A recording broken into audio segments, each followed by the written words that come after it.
ढोलकपुर नामक गांव में मुरली अपनी पत्नी और अपनी माँ के साथ रहा करता था। मुरली बहुत ज़्यादा ईमानदार लड़का था। मुरली अपने काम को बहुत अच्छे से निभाता था और अपने काम को बहुत अच्छे से करता भी था। अरे मुरली, आ गए तुम, चलो अब काम पर लग जाओ, कहीं ग्राहक वापस भी लौट गए हैं। मुरली जैसे ही दुकान पर आता है, ग्राहकों की भीड़ लगनी शुरू हो जाती है। मुरली भाई, जितना भी किचन का सामान होता है सारा निकाल दो और मेरे बैग में पैक करके मुझे दे दो। श्यामू भैया, लो, मैंने तुम्हारा सामान सारा पैक कर दिया है और इसमें सब चीज भी रख दी है।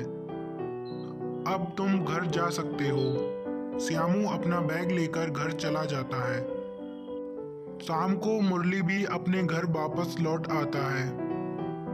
जब मुरली अपने घर पहुंच जाता है, मुरली की पत्नी, आ गए आप। मैं कह रही थी क्यों ना आप अपनी अब तनख्वाह बढ़वा लो, क्योंकि हमारे घर का गुजारा अब इतनी तनख्वाह में नहीं हो पाता है।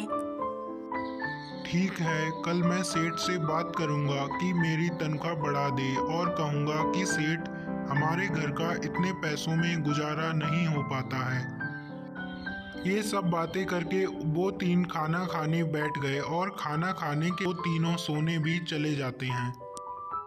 मुरली के परिवार की यह रात तो बहुत ज़्यादा अच्छे से कट जाती है।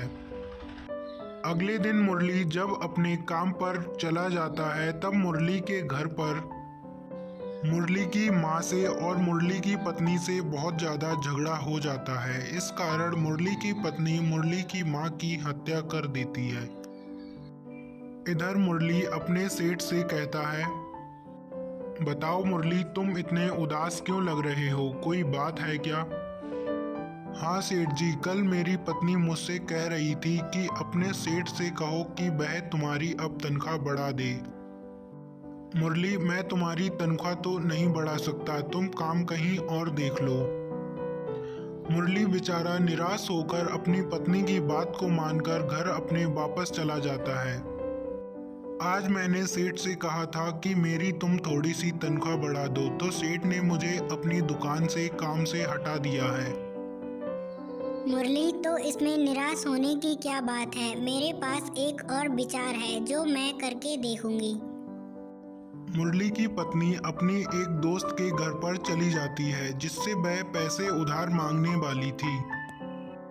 बता मोहिनी, कैसे आना हुआ? क्या काम तेरा? लगता है तुझे कोई पैसे की जरूरत है। तू उदास भी बहुत लग रही है। हाँ पिंकी, तू सही समझ रही है, मुझे आज बहुत ज़्यादा पैसों की ज़रूरत है। अगर तू मुझे 10,000 रुपये उधार दे दे तो मेरा काम चल जाए। सुरीली, इस बैग में 10,000 रुपये हैं जो तू ले जा और जाकर अपना एक नया धंधा शुरू कर ले।